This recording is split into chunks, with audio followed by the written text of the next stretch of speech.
ស្បែករបស់បងវិញពីមុនខ្មៅស្អាតចឹងណាអូនប៉ុន្តែក្រោយពីបងប្រើផលិតផលហ្នឹងទៅធ្វើឲ្យស្បែកបងលឺរលោងធ្វើឲ្យសក់បងដុសក្រាស់ជាងមុនជំរាបសួរអូនបងឈ្មោះរចនាអាយុ38ឆ្នាំសប្តាហ៍ថ្ងៃនេះបងបើកហាងសាឡនមុននឹងបងស្គាល់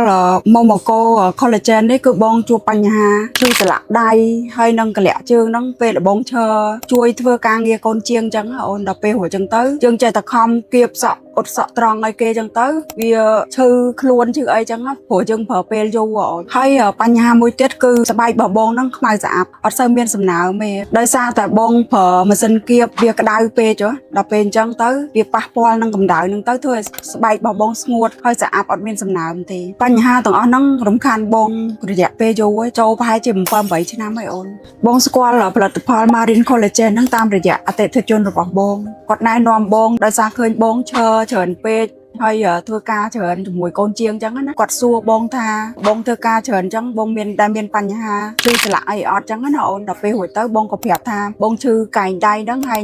ជើងព្រោះយើងធ្វើការយូរមូលហេតុដែលបងទិញផលិតផលហ្នឹងមកប្រើគឺគ្រួសាររបស់គាត់ប្រើត្រូវគាត់មានបញ្ហាដូចបងដែរអញ្ចឹងទី2គឺផលិតផលនេះមានស្តង់ដារត្រឹមត្រូវបន្ទាប់ពីបងប្រើ Marine Collagen រយៈពេល1អាទិត្យហ្នឹងដៃរបស់បងអីហ្នឹងរៀងធូរស្បើយជើងក៏ដូចគ្នាដែរអូនពេលបងធ្វើការច្រើនវាអត់សូវមានបញ្ហាដូចមុនណាហើយបើនិយាយពីស្បែករបស់បងវិញពីមុនខ្មៅស្អាតចឹងណាអូនប៉ុន្តែក្រោយពីបងប្រើផលិតផលហ្នឹងទៅធ្វើឲ្យស្បែកបងលឺរលោងធ្វើឲ្យសក់បងដុសក្រាស់ជាងមុនហើយអត់សូវជ្រុះហើយឥឡូវពេលបងទៅហាងម្ដងអតិថិជនសួរបងថាបងប្រើផលិតផលអីមកមានសំណើមជាងមុនហើយភ្លឺថ្លាជាងមុនចឹងណាអូនពេលខ្លះបងលួចសុបាយចិត្តដែរហ្នឹងគេទៅសើរហូតរសជាតិវាឆ្ងាញ់អូនពេលញ៉ាំចឹងទៅវាអត់សូវផ្អែមហើយក៏អត់មានជាតិឆ្អាបដែរដំបូងបងគិតថាវាជាសកាត្រីចឹងទៅគីឡូមានជាតិឆ្អាបប៉ុន្តែនេះអត់ទេបងញ៉ាំទៅអត់មានផលប៉ះពាល់អីអូនញ៉ាំទៅមានរសជាតិឆ្ងាញ់ហើយធ្វើឲ្យសុខភាពយើងល្អទៀតតាមស្លាករបស់បងកាត់បន្ថយបានច្រើនចឹងណាអូននេះ